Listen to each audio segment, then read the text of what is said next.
Now, Sizzler is right in the heart of Patong at Banana Walk. Everything you love about the amazing Sizzler value, but right at the beach. Everyday specials and all, starting at only 199 baht. Sizzler. Now you're talking. Love food, love Sizzler.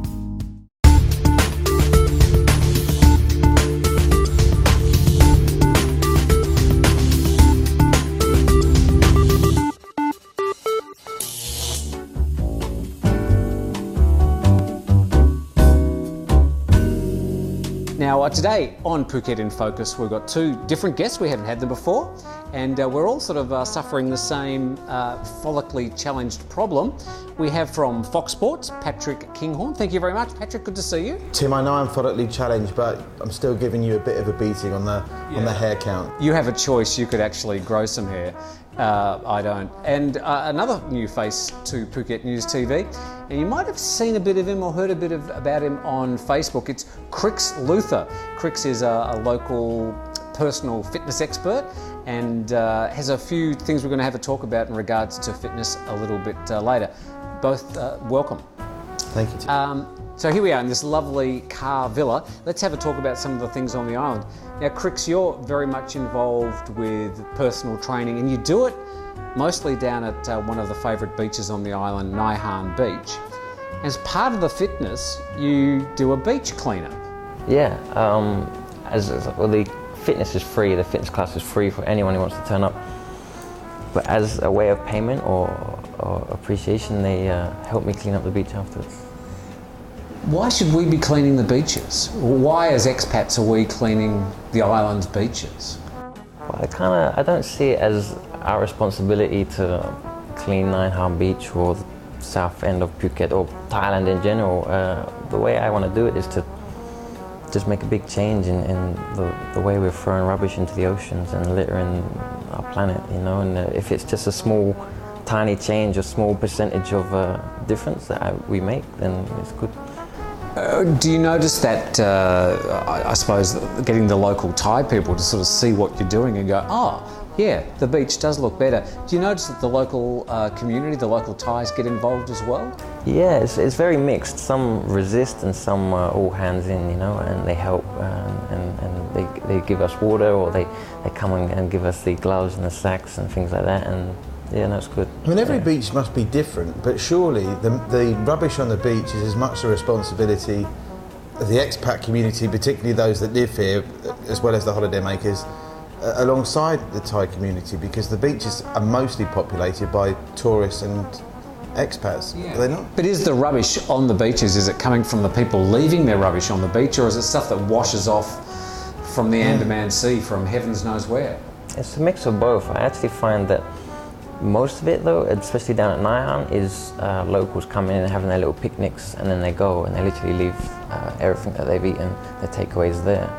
A lot of it also is when the tourists come and they buy their food and their drinks and they leave it by the chairs, assuming that the chairman will clean it up, and some do, some don't, you know. So it's actually, a lot of it is mainland rubbish that's already there. But yeah, we do have problems with the rubbish coming in from the ocean too. Yeah. Which is your favourite beach, both of you? Patrick, what's your favourite beach on the island? Katanoi by a country mile. I've got a thing for Katanoi, I like Katanoi. Katanoi's a lovely beach, and I suppose you're going to say Nai Han? That's right, it's always been my favourite, yeah. Okay. There has been some cases of missing passports that have become big international news because of their connection to this missing Malaysian Airlines plane. We found out through the Phuket News that in the last year, 600 international passports have gone missing. Where's your passport at the moment? At home, I hope. I mean, do you actually really look after your passport? Do you take any special care, or do you just lock it in a safe? What do you do with it? It's literally just on my computer disk. But aren't you legally obliged to carry your passport with you when you're in Phuket? That's an interesting thought. Have you heard about that one? Being legally I've heard obliged? that. I mean, I've got mine with me only because I'm terrified of losing it. I lost one once before in Singapore, and it was a nightmare getting it replaced. But yeah, it would be. It's a problem, isn't it? And obviously it's been put in focus with that incident on the Malaysian aircraft, even though it seems that's completely innocent in the relation to the plane going missing. But identity fraud, whether it's online or with passports or driving licence or documentation, it's a problem all over the world. Wherever there's crime, there's going to be people interested in nicking your identity. But the Phuket link to this, though, is that if you are a local, like a tourist, you come here and you want to hire a bike or a car or even a jet ski, heaven forbid, you need to pass over your passport, goodbye passport, until you return that piece of equipment and they can check it. So this is a particular problem in Phuket. Now, the authorities are trying to change the way that we're required to provide ID, so we don't have to pass over our passports. But it's interesting, like I have my passport in my bag here. I do carry it with me wherever I go, but clearly some tourists are just very happy to hand over their passport. Crazy. But it's a problem, and again, if you lose your passport, you're at the sort of mercy of the local embassy, and I was shocked when I lost mine in Singapore. I'm not sure, so I can't say anything about the British embassy in Thailand, but in Singapore they were worse than useless in terms of being helpful. So, and it's just obviously a huge issue. So yeah. I think you're right, Crick. Start carrying your passport like me and Tim. Yeah, so you've still got all these big, deep pockets and things, so maybe put your passport in there as well. Do either of you have a copy of your passport, like a photostat copy or a digital version? I've scanned one and emailed it to myself. But again, I don't know what good that does. It's okay when you've still got the passport in your possession, but once you lose it, it's not as if you can print that off and take that to... Well, I suppose you can show it to the embassy and say, hey, this is the thing that I lost, so maybe it's a starting point to get a new one. I don't know. Not easy, is it? Another piece of news the last couple of weeks has been a series of, a very bizarre story about a Russian kidnap. Now that story is ongoing, and there are still searches underway to find the alleged perpetrator, so I don't want to get too much into that. But clearly the Russian community here in Thailand, and particularly in Phuket, is now starting to have a profound influence on the way of life. They're already the most prolific tourist visiting the island. Second is Chinese. But there's a lot of Russians living here as well now. How do you notice it in your dealings around the island? Well, I have to be careful what I say because my girlfriend's actually Russian, so... but it's good. A lot of my clients are Russian too now, and it's good for tourism, I think. Yeah, is it good for tourism long term to have such a large segment of the world's community coming to the one little island? What do you think, Patrick? Well, it's a sensitive subject, this, isn't it? And you do have to be careful because Crix has just said his girlfriend's Russian. I've made more Russian friends since I've been in Rawai than I made all the other times I've lived away from the UK. And Myself it's too. like everywhere, there's some fantastic people, but it's like every community, the bigger it gets, the more chance you have of sort of getting undesirable elements of that community. But the reality for Phuket as an island, without the Russians, I dread to think what economic place Phuket would be in. For example, I've been going to Qatar and Coron for nearly 6 years now, and the change in Qatar and Coron from the tourists there that, just after the tsunami when you had Scandinavians and Germans, Europeans, yeah. It's now predominantly, I'd hazard a guess at 90% of the tourists now in Qatar and Coron are from Russia. So if you sort of don't open your arms to this group of holidaymakers, and people forget Russians have only really been able to enjoy holidays on a large scale for like 10, 20 years. Coming from England, coming from Australia, you don't even consider it was ever a problem going on holiday. And obviously there's a lot of money in the country, and it's wealth that Thailand needs to attract to bring money into the tourist industry here. And it's just another wave. We've had general waves of tourism coming through, and the Australians have been here in large numbers now. We've got the Chinese and the Russians, and I suppose in another 10 years we'll be talking about another wave of tourists from somewhere else. Yeah, but that kidnap story, I was reading it on the Phuket News website earlier today. That is seriously bizarre. And like all things that happen here, the police, I'd imagine, are going to have some kind of crackdown in the next couple of days, in the hope of maybe purging any Russians that are working here illegally, because the inference is that the guys involved, it was a business dispute rather than any random holiday problem. Yeah. Another purge, yay!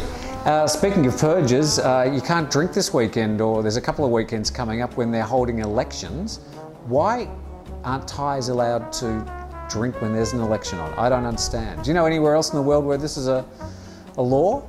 It's a strange one, isn't it? I don't know whether so much it's about them making the right decision as, quite understandably, when you look at what's happened in Bangkok, you have to sort of make every possible provision to avoid social unrest. Yeah. But again, this is a holiday island, isn't it? Without the tourist industry, this island, Phuket, would be in all kinds of problems, and it's affecting the local economy. There's so many of these weekends now, with the Buddha days as well, and it's quite right that people don't drink on the Buddha days. I mean, that's something you have to obviously respect local custom and tradition there, but it seems to me to be a strange one. So many local business owners who employ members of the local community. Yeah. It costs a lot of money. And Crix, what do you do on these weekends when they come up? Do you stock up in the days before, or are you like most? He doesn't drink. Look at the man.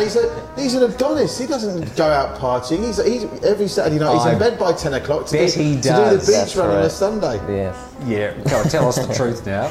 No, there are a few places that still, even though you have the alcohol bans, there are still places where you can grab a few drinks. Yeah, this is the point I was going to make. How many bars actually enforce it, or do they just a little bit of money under the counter? It's literally that, yeah. Well, one of those election weekends where the ban was in place about a month ago, when the election actually ironically ended up not happening, I was in a bar that decided to chance it and open slightly later than the cut-off point, and the police did come around in the truck shining the torches and taking photographs and taking names of the owners involved. So